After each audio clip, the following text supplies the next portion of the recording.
Hello guys, so ayan, tapos na po. Papakita ko sa inyo.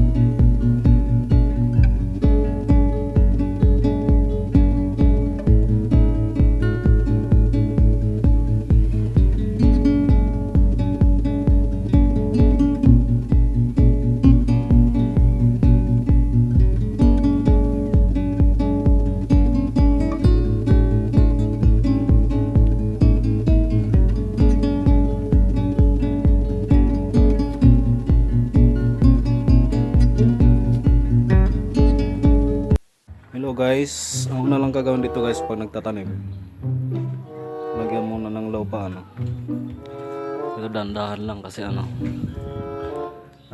medyo mahirap, maliit yung butas.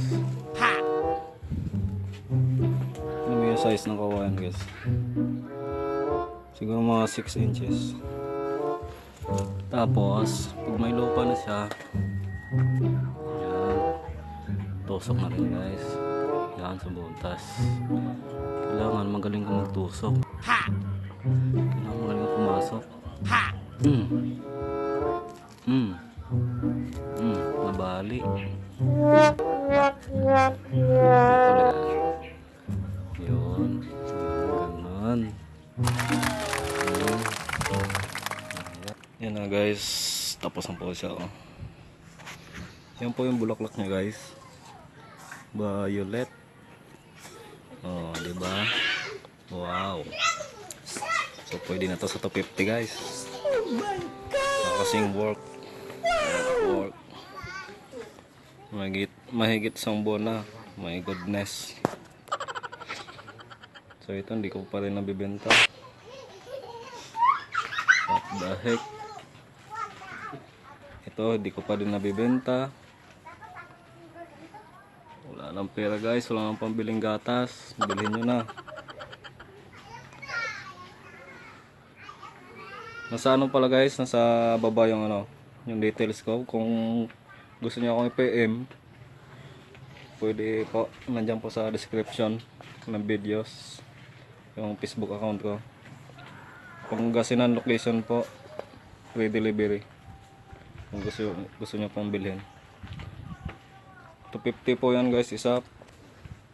Bali 5 piraso. Kung gusto nyong bilhin lahat yan, bibigay ko na lang ng 1,000. Ito po 3,000 guys. LOL! Yan, peace lily, may orchids, may kasamang San Francisco.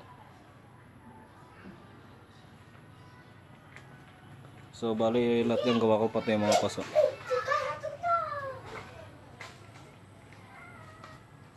Shout out pala kay Mama Margie. Dami niya binigay ng bulaklak yan, lahat yan binigay sa akin.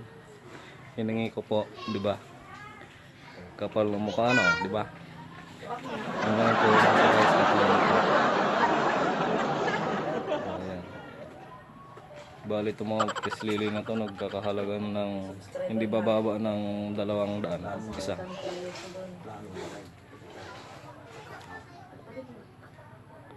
Salamat sa panonood guys. Salamat din sa mga subscriber ko.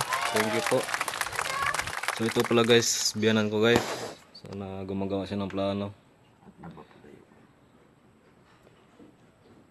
Bali 1 week sisimulan na namin yung gagawin namin bahay. Dati yung guys, ginawa. Biyanan ko po, Architect Joey Roque. Kung gusto nyo pong magpagawa ng bahay, PM nyo po ako. Location po, Pangasinan. Madali pong kausap. Tika sa camera pa. Oh. Yan.